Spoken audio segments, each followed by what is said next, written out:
Perkenalkan, nama saya Agnes Kasri Yerminu Batunis, NIM 200302060, kelas 1C, jurusan Administrasi Bisnis, Fakultas Ilmu Sosial dan Ilmu Politik, Universitas Nusa Cendana Kupang. Tujuan saya membuat video ini untuk memenuhi tugas mata kuliah pengantar sosiologi, yaitu mereview buku ke-15. Historitas individu. Dalam buku ini berpendapat bahwa kita harus mengembalikan individu sebagai kekuatan penting dalam sejarah. Dalam pengertian ini, sejarah orang-orang hebat hanyalah sebuah cabang dari sejarah struktur sosial secara umum yang didefinisikan secara empiris. Ini bukan tentang individu secara individu atau bahkan tentang individu yang dianggap sebagai kelompok atau tipe, melainkan tentang kondisi yang membuat individu tertentu sangat penting. Jadi bukan cara berpikir orang hebat tentang individu yang didorong untuk kembali. Ini sama dengan apakah kita mengambil pendekatan naratif dan mempelajari cerita kehidupan individu dengan metode tekstual, atau mengambil pendekatan analitik dan mempelajari secara berurutan dari beberapa nilai variabel selama kursus hidup individu menggunakan metode deret waktu, analisis urutan, atau pendekatan formal lainnya. Fokus yang relatif pada hasil ini secara serius membatasi pendekatan jalan hidup. Proses sosial tidak membuahkan hasil dan itu masih terus berjalan. Individu juga tidak memiliki hasil kecuali hasil invarian yang harus kita semua harapkan dalam jangka waktu yang panjang. Jadi fokus analitik implisit dari studi kursus kehidupan pada hasil individu menciptakan masalah penting yang dapat kita lihat dengan melihat konsep karir seperti konsep kursus kehidupan sentral dari bidang substantif sendiri dan studi tentang pekerjaan. Namun tentu saja individu-individu yang mengalami berbagai hasil peralihan yang membentuk karir mengambil tindakan untuk sementara, nyatanya karir mereka masih dalam proses dan tindakan ini merupakan hasil lebih lanjut dari pengalaman tersebut.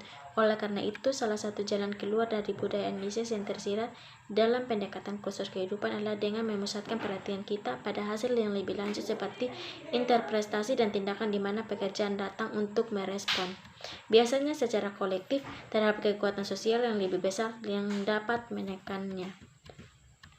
Penegasan ini melibatkan asumsi bahwa individu bertahan lebih lama dari struktur sosial karena hanya dengan begitu mereka harus menderita perubahan terakhir yang memaksa mereka untuk menyadari tingkat mutabilitas. Sekarang keyakinan dapat dikatakan bahwa perubahan sosial terjadi lebih cepat dan memerlukan keyakinan bahwa ketidakseimbangan antara kontinuitas struktural individu dan sosial dulu kurang dari sekarang. Artinya sementara beberapa orang mungkin ingin menganggapnya sebagai aksioma bahwa individu memiliki banyak kontinuitas dari waktu ke waktu daripada struktur sosial. Hubungan aktual antara kontinuitas struktural individu dan sosial mungkin merupakan masalah empiris yang bervariasi menurut waktu dan tempat.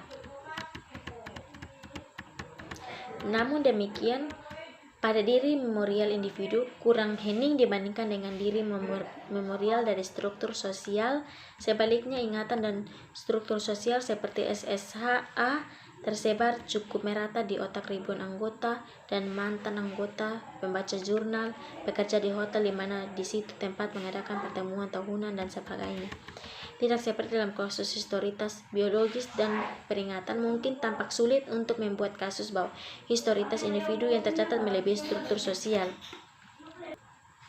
Untuk perkiraan pertama, historitas terdiri dari kontinuitas biologis, memorial, dan tercatat setidaknya ada kasus yang mungkin dibuat bahwa masa total historitas individu-individu saat ini lebih besar dari semua kecuali segelintir struktur sosial.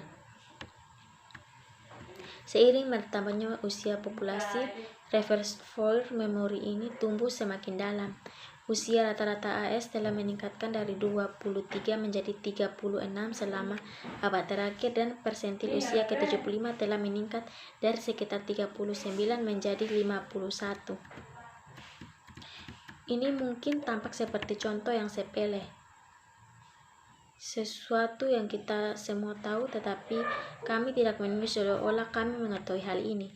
Misalnya argumen saya tentang pentingnya kesejarahan juga menyeratkan bahwa sebenarnya tidak ada yang namanya survei populasi dengan gelombang independen seperti survei yang diulang secara berkala. Sebagian besar merupakan survei panel implisit, misalnya kecenderungan yang terjadi pada keputusan pemilu tahun 1948 tidak hanya dibangun di era New Deal dan Fair Deal, tetapi juga berasal dari loyalitas orang tua dan kakek nenek, hingga perpecahan agama dan etnis di masa lalu, konflik bagian dan komunitas yang hampir mati.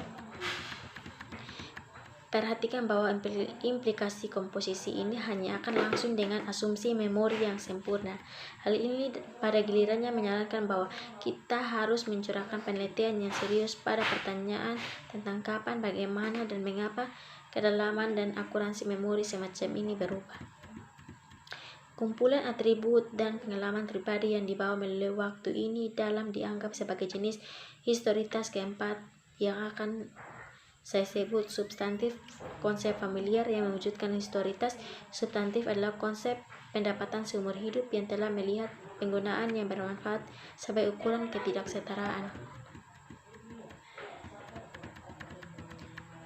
Pada saat tertentu, jumlah total dari tanda-tanda ini dari pengalaman sejarah yang dikodekan ini merupakan kemungkinan dan batasan di mana berbagai aktor harus bekerja di masa sekarang. Peristiwa periode besar, kekuatan yang lebih besar dari sebagian besar model dunia kerja tidak eksogen bagi sistem struktur sejarah ini.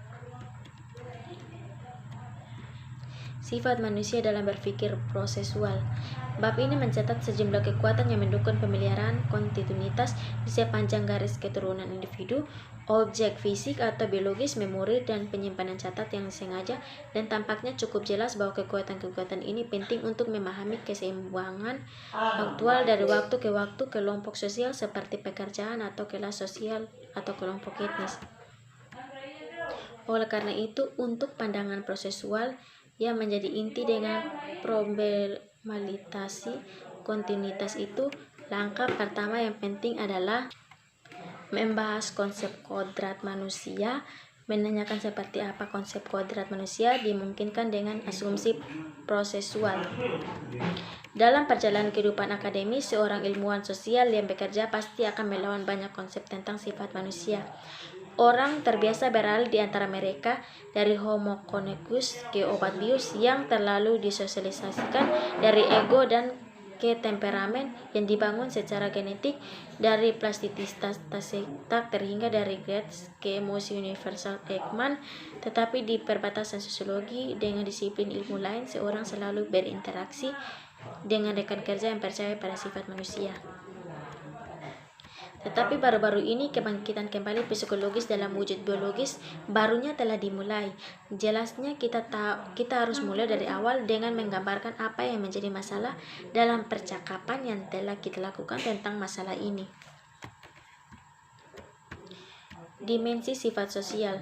Dimulai apa yang dianggap sebagai konsep tentang sifat manusia sebagai pemikiran dalam tradisi pragmatis dan menganggap bahwa kodrat manusia sebagai kumpulan asumsi tentang kemanusiaan yang kita gunakan dalam praktik dan untuk menemukan berbagai pertanyaan kita tentang kondisi manusia. Ada 3 hal tentang definisi kasar ini, yaitu yang pertama, kemanusiaan daripada manusia. Untuk menekankan keengganan saya untuk berprasangka buruk, apa ini asumsi tentang tubuh dan kepribadian manusia yang merupakan situs paling umum untuk sifat manusia setelah pencerahan dan Darwinisme, atau tentang beberapa unit kehidupan dan kehidupan manusia lainnya.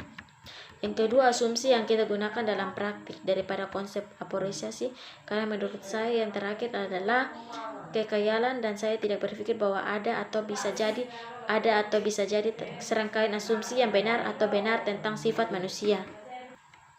Yang ketiga, untuk menemukan daripada berfungsi sebagai dasar logis karena saya tidak ingin khawatir tentang apakah konsep semacam itu disadari atau tidak disadari, saling konsisten atau tidak konsisten, dan sebagainya. Ada pertanyaan tentang situs sifat manusia, sementara sebagian besar konsep memahami sifat manusia sebagai hal yang diwariskan pada individu manusia. Sebagai besar bahwa sifat manusia diwarisi dalam kelompok-kelompok secara terpisah atau bahkan dalam keseluruhan spesies. Contoh konsep kodrat manusia berbasis individu sudah cukup dikenal. Dimensi terakhir dari konsep kodrat manusia adalah mutabilitas. Beberapa konsep memperlakukan sifat manusia sebagai pemberian yang tidak berubah. Homo economicus adalah jenis ini yang seperti halnya sifat manusia Hobbesian dengan 3 prinsip pertengkaran. Sifat manusia dalam pemikiran prosesual.